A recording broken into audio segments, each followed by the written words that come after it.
Okay, this would be my second print on the Sonic Mini 8K. As you know, on the first one, I had a problem with, easier if I just show you. This is printed on an FDM printer, and it's the right size. This is the one that's off the Sonic Mini. You'll notice how this was the surface that was holding the build plate is so thin. It should be a full millimeter thick, but it came out paper thin. And the Z height, if you compare the two, as you can see, is off. It's off almost altogether, about a millimeter.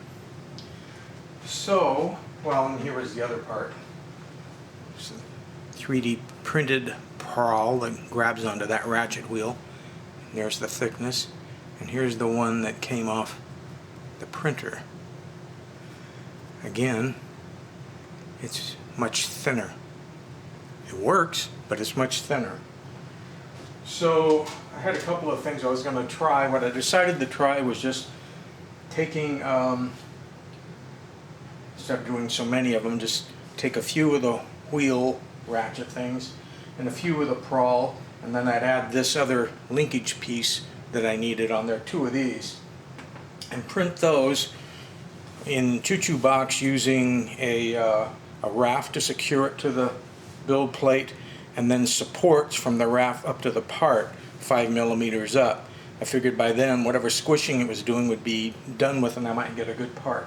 But it wasn't. The only part I got out of the whole thing was this one. All the others failed and I had to fish them out of the bottom of the tank. So I haven't decided what I'm going to try next. So far it hasn't been very successful in doing mechanical parts. Now the rest of the accuracies of the part are good. I've checked to my original design. This is exactly 7.5 millimeter round, and it is. And this part of the shaft is exactly 18 millimeters long, and it is.